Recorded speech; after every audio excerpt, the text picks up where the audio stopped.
In America, we don't worship government, we worship God.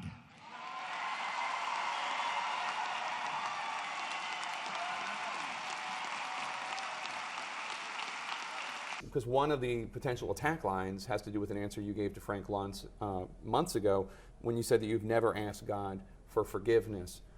Do you regret making that remark? No, I have great relationship with God. I have great relationship with the Evangelicals. In fact, nationwide, I'm up by a lot. I'm leading everybody. But I like to be good. I don't like to have to ask for forgiveness, and I am good. I don't do a lot of things that are bad. I try and do nothing that's bad. I live a very different life than probably a lot of people would think. And I have a very great relationship with God, and I have a very great relationship with evangelicals, and I think that's why I'm doing so well with Iowa. The Democrats have to now decide whether they will continue defrauding the public with ridiculous bullshit. Political bullshit. They're ripping the shit. Get that son of a bitch field right now out. He's fired. I would bomb the shit out of him.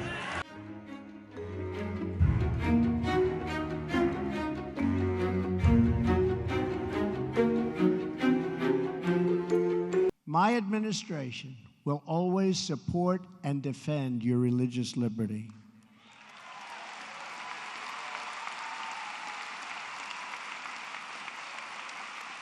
We don't want to see God forced out of the public square, driven out of our schools, or pushed out of our civic life.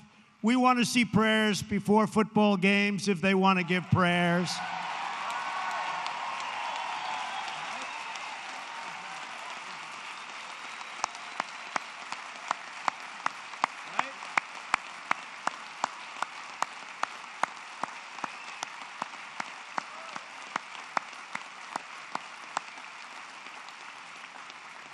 We want all children to have the opportunity to know the blessings of God. We will not allow the government to censor sermons, to restrict the free speech of our pastors and our preachers and the people that we most respect.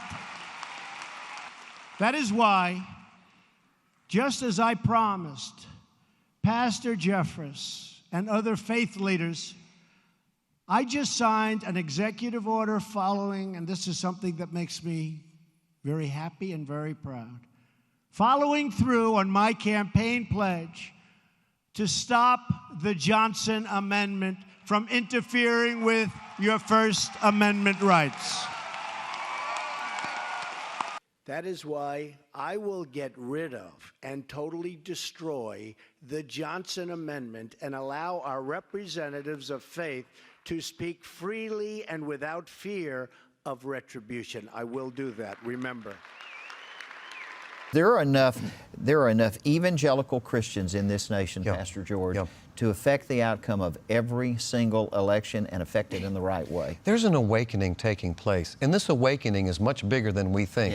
Yes. It's an awakening to God, but it's also an awakening that's taking place first in the church, and then it's taking place in government. But we're waking up to something, and I think President Trump has helped us to do that by really taking the muzzle off of the preachers and saying, you guys need to express what you believe. Now, that's a good point that you brought up, and it leads back to your original question, what's at stake?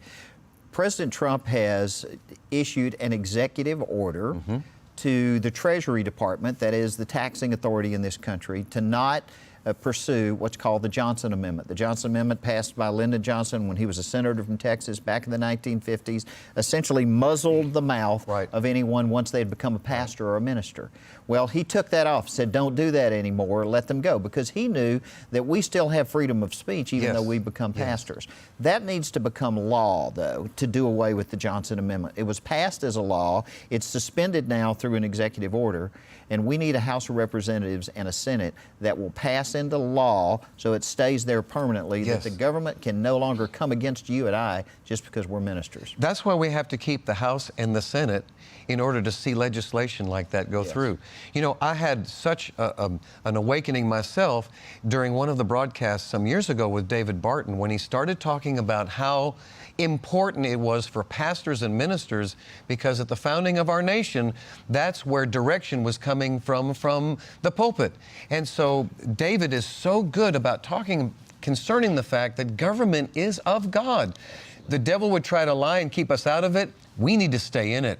Well, we don't have many answers as this 2020 presidential race unfolds, but here is one thing that we do know. With all the extra vitriol aimed at Donald Trump this time around, the president is going to need an even better showing by white conservative evangelicals if he's going to win a second term. The folks in the pews are going to need to show up at the ballot box, and it's really going to be up to pastors to get them motivated. Now, that effort begins in earnest Thursday and Friday down at Liberty University. This is a closed-door event. One of the largest evangelical universities in the country is going to host it, and it's organized by the American Renewal Project. It's led by influential political mechanic David Lane. They are bringing in hundreds of pastors for the affair. They dub all of this Pastors in Pews, and the goal is to get them motivated, the pastors, to speak out boldly to their congregations about the political and cultural issues of the day. So, in essence, the flock will end up being motivated. Here's a past sampling. These politicians aren't good at much, but they're good at this. Seeing which way the wind is blowing. We need to change the direction of the wind. In addition, many of these pastors are also going to take part in a political training session as they mull whether to run for local or statewide office. Now, it's something we have talked about before with the architect, David Lane. Have a look. If the Lord does it, we're going to turn America back to Him and reestablish a Christian culture. Some of these values are going to reign supreme. So my guess is, spiritually speaking, we need mercy, the mercy of God. You know, in 2016, David Lane's group was influential and active. In 60 days before the 2016 general election, the last 2 months, they spent $9 million in 6 battleground states, including some big prizes like Florida, Ohio, North Carolina as well. Now, the bigger goal here, of course, is pastors getting trained to run for political office, as we've mentioned. In 2016, listen to this, roughly 200 pastors stepped up to run for office. 2018, it was 300 more. Missouri specifically, 5 pastors became state legislators, and this year Missouri passed a ban on abortions after 8 weeks of pregnancy, so you can see some of the result.